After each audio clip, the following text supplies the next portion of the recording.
In July of 2023, Mexican archaeologists made a sensational announcement. They uncovered an ancient lost village near one of the main Mesoamerican landmarks, the enigmatic Teotihuacan, whose inhabitants were known for their gruesome rituals. But why did this news strike the scientific community so profoundly? It's just that before this, scholars believed that the ancient city was home to approximately 125,000 people. However, this new discovery proves that the population of Teotihuacan was at least 200,000 people. That's comparable to modern-day Cambridge in the United Kingdom. In its time, Teotihuacan was a true megacity, as the population of all other cities in the world rarely exceeded a few thousand people then. Besides, the pyramids of this ancient city hold no fewer mysteries than the complex of structures in Egyptian Giza. Or could they somehow be connected? But how could such a massive city emerge in the rugged mountains of Mexico? In the scientific community, heated debates still rage on this matter, and some experts even assert that the origins of Teotihuacan's true might could be sought far beyond America. But let's delve into all of this step by step. In this video, you'll find out to whom did the indigenous inhabitants of America offer sacrifices, and what did they expect in return? How did the creators of the pyramids surpass their time by millennia? How did they acquire a profound knowledge of space? And most importantly, who actually built Teotihuacan?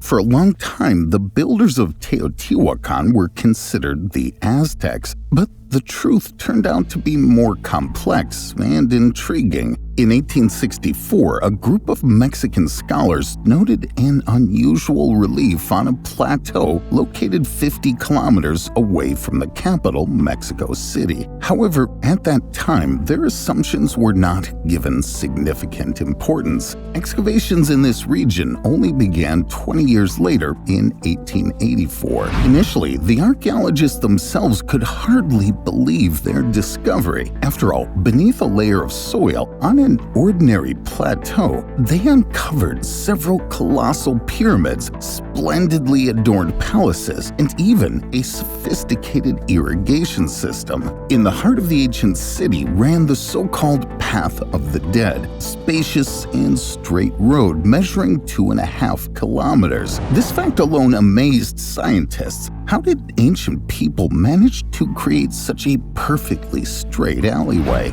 For contemporary builders, this poses no great challenge, as they not only utilize cutting-edge technology, but can also adjust their plans using satellite data. Yet, ancient people certainly couldn't rely on such methods. But this was just the beginning. Near the northern side of the Path of the Dead, archaeologists found the Pyramid of the Moon, a stepped structure towering to a height of 42 meters. This ancient edifice was surrounded by other enigmatic architectural features, diverse stone platforms and pedestals. However, the ancient builders of Teotihuacan did not cease their efforts there. Soon after, researchers stumbled upon yet another pyramid. They were left with the impression that the Pyramid of the Moon was a mere scaled-down replica or a preliminary design of the true gem within the entire complex, the Pyramid of the Sun. Anyway,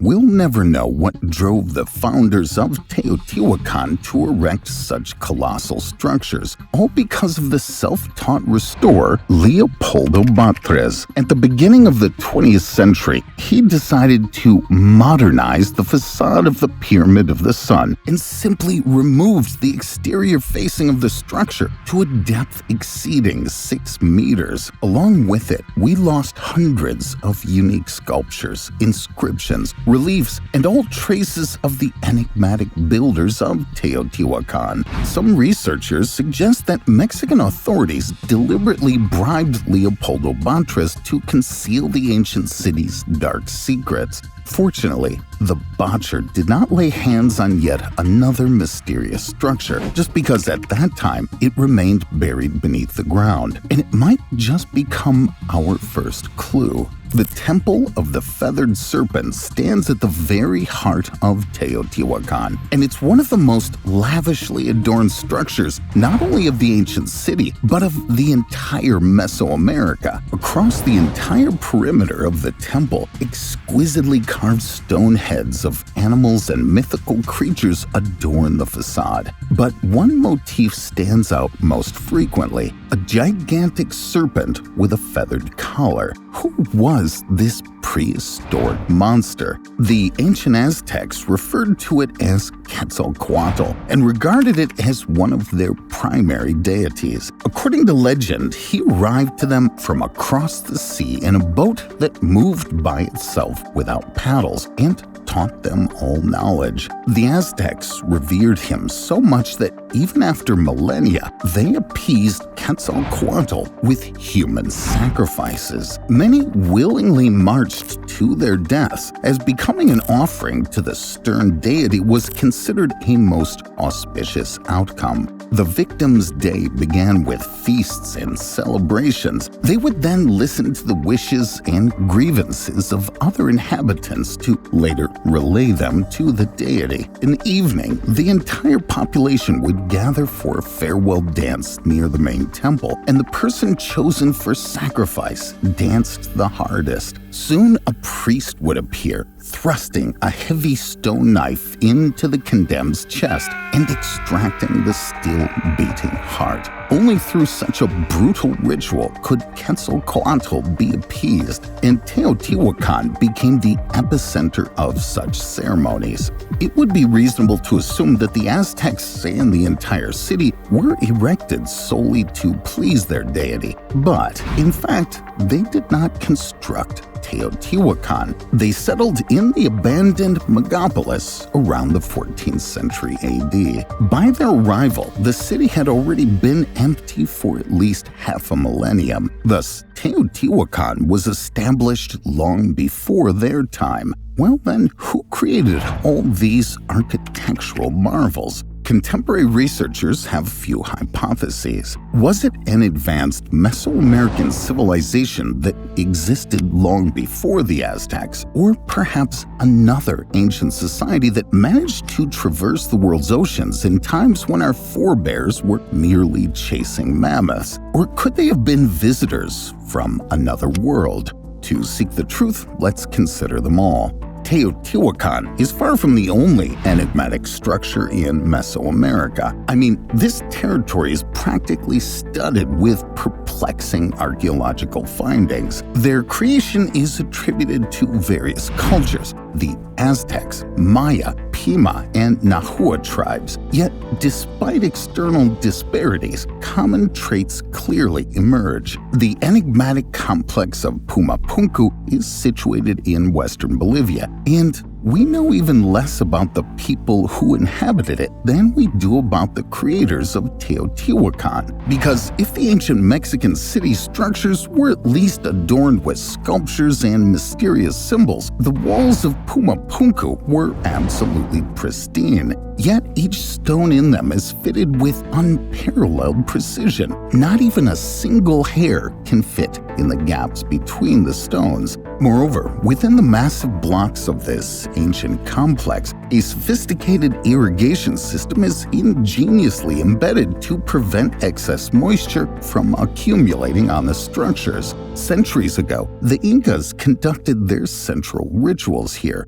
but much like Teotihuacan, they just stumbled upon the deserted complex and decided to claim it as their own. But at present, only the southern portion of the complex looks neat and organized, while on the other side, most of the stone blocks are scattered haphazardly. Experts assert that these ruins occurred even before the Incas arrived. Could this catastrophe have intimidated the true builders of Pumapunku?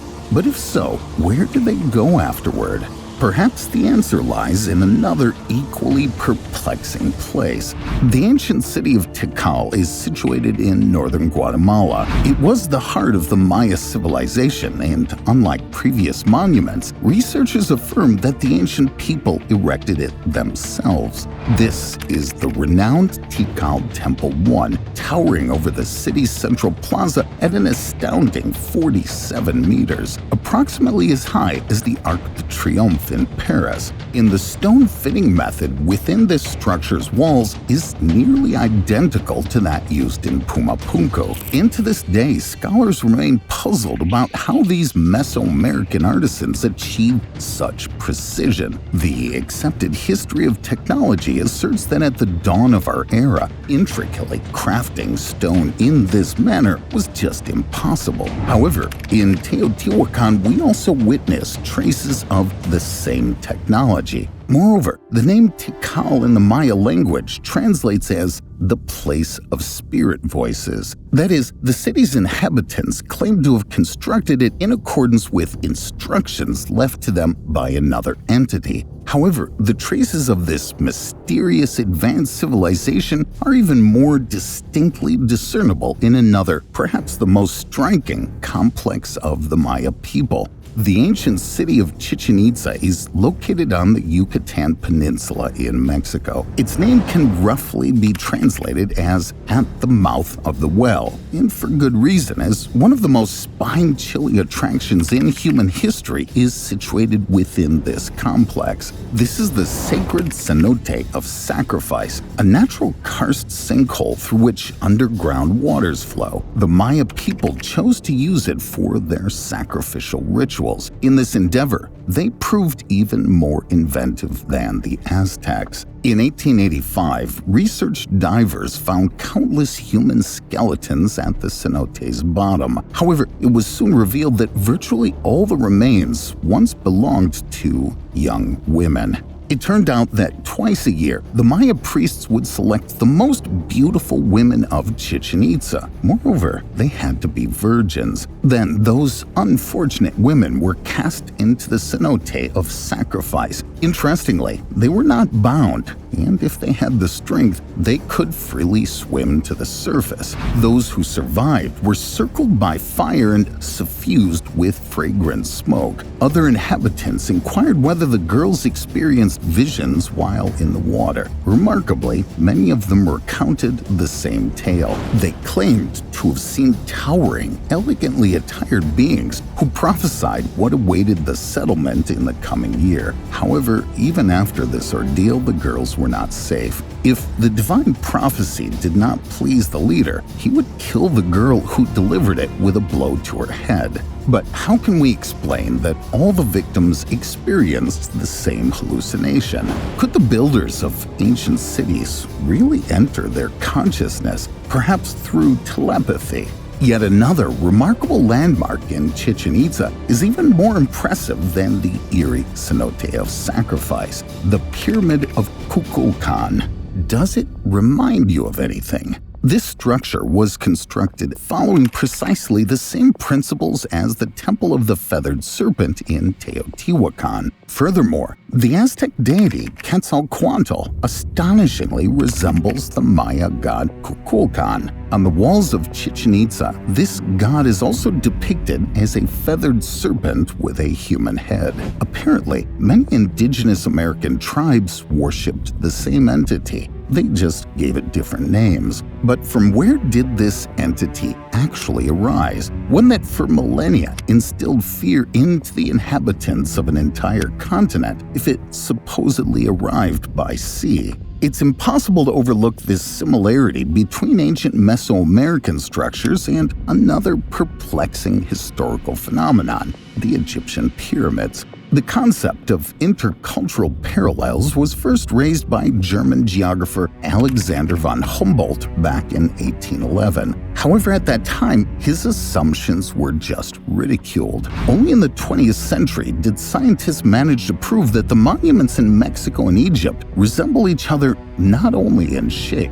It seems evident that in the design of pyramids, ancient architects found it simpler to construct the faces at an angle of 45 degrees, as this angle is easily achieved by bisecting a right angle. But for some reason, prehistoric builders opted for a much more complex approach. Thus, the initial height of the Great Pyramid of Egypt stood at 147 meters, and the base perimeter was 920 meters. Consequently, the ratio of these quantities is 6.28, or 2 times pi. And this doesn't seem coincidental at all. We're accustomed to believing that the first person to determine the value of pi was Archimedes.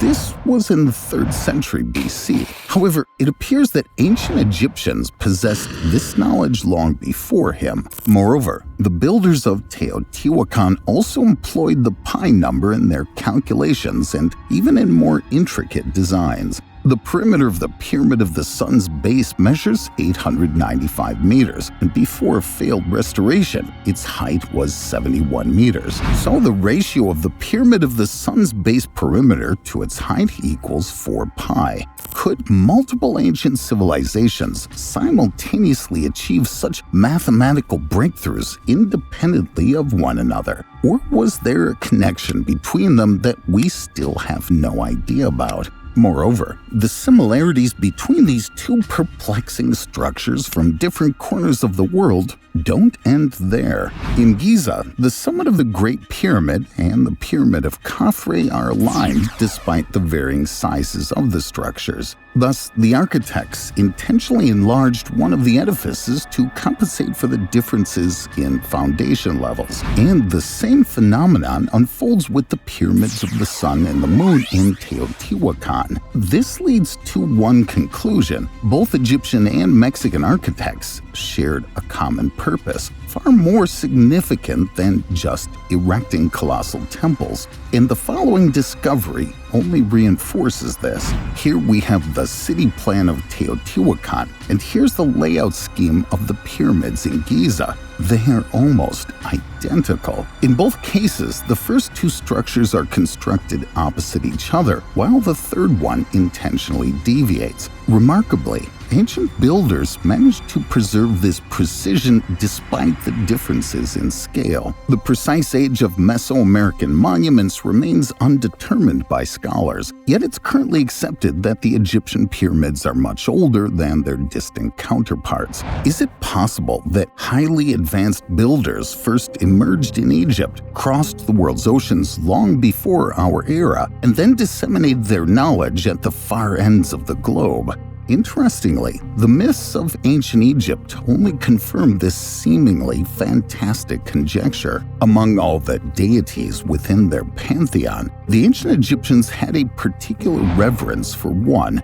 the god of wisdom, Thoth. They believed that he had imparted essential knowledge to humanity millennia ago, much like Quetzalcoatl in Mexico. Besides, in Egypt, Thoth was thought to govern the passage of time. Countless extraordinary abilities were attributed to him, including the ability to navigate the sea on oarless ships. And he appeared as a towering figure with a feathered head of an ibis bird. In later folklore, the god Thoth had another helper, the giant serpent with human legs, Neheb-Kau. Impressive parallels with the beliefs of ancient Mexicans, don't you think?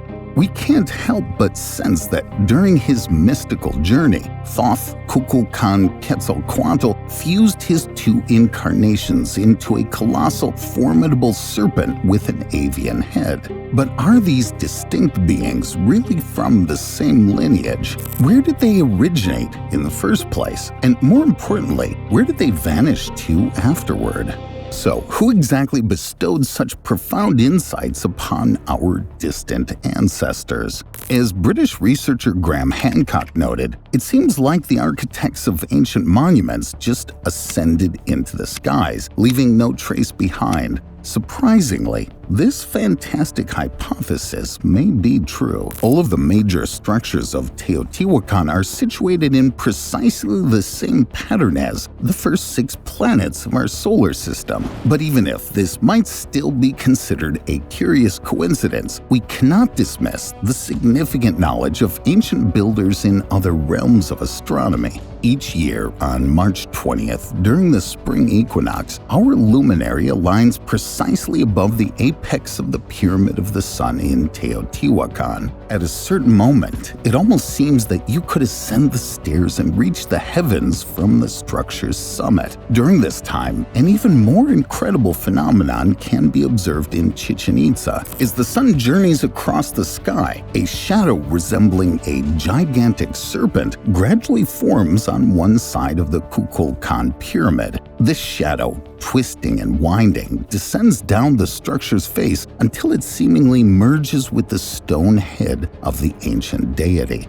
In Egypt, equinoxes have provided scientists with additional insights into the Pyramid of Khufu. During this time, the sun's rays illuminate the structure in such a way that a fine strip of shadow forms on the central axis of each side. This suggests that they are slightly concave, and indeed, the Pyramid of Khufu possesses not 4, but 8 faces. But there's more to discover. The layouts of the ancient city of Teotihuacan and the Giza Pyramid Complex not only coincide, but also accurately reflect the alignment of the 3 main stars of Orion's belt. But why would ancient builders try to arrange their structures in such a particular manner? Could it be that they held a specific purpose in mind? In 1953, within an ancient temple on the expanse of Mesoamerica, researchers unearthed a captivating bas-relief. It depicts a figure sitting in the posture of a jockey or a rider. Leaning forward, this person manipulates a multitude of mechanisms with both hands and their left heel. The figure seems to be pressing upon a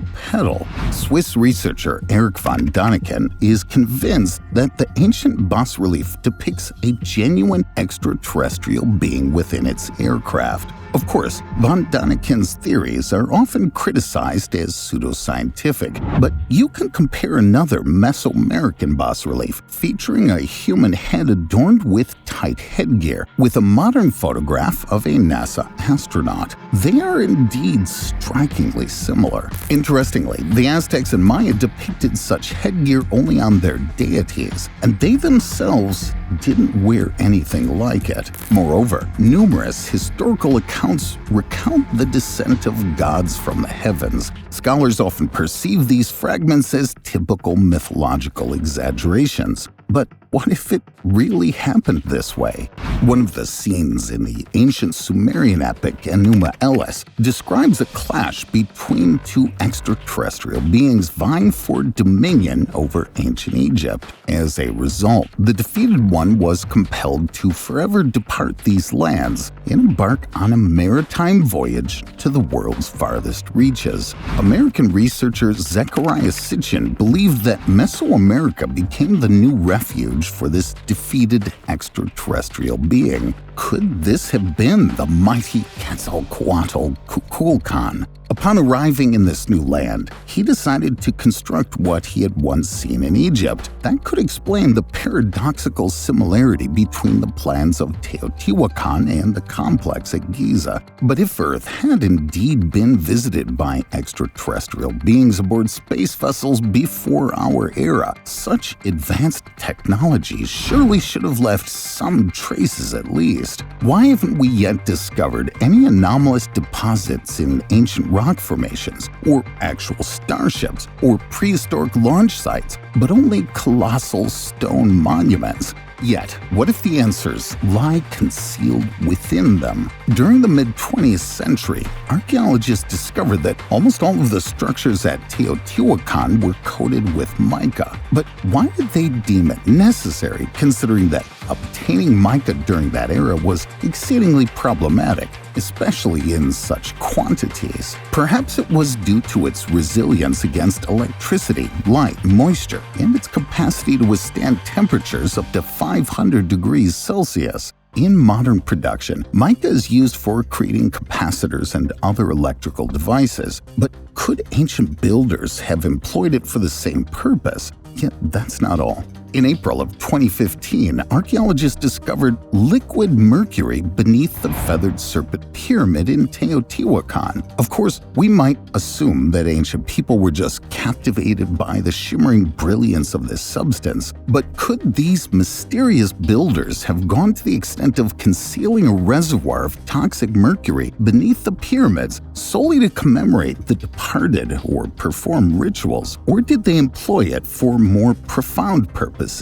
Despite all of its toxic properties, humanity still employs mercury for the production of measuring instruments, components of electronic devices, and even illuminating apparatuses. And that's typically found on a spaceport. Perhaps Teotihuacan, Chichen, Tikal, Pumapunku, the pyramids of Giza, and similar monuments were just landing and takeoff runways for cosmic visitors. Ancient builders fulfilled their mission here and departed, which is why we've yet to discover any other traces of their visit to Earth. The creators of Teotihuacan and the Giza complex fashioned their structures so robustly that they remain largely unaltered to this day. Could this have been the intention? Some experts argue that scientists have misinterpreted the Maya calendar. In reality, it was created not to signify the end of the world, but the second coming of Quetzalcoatl. And this event has to occur not in 2012, as we previously believed, but in 2050. But if extraterrestrials really return to us, what will this signify for humanity? A new stage of technological advancement or a bloody conflict? Perhaps the Maya were not mistaken, and this event truly heralds the end of the world. What do you think? Please let me know in the comments section.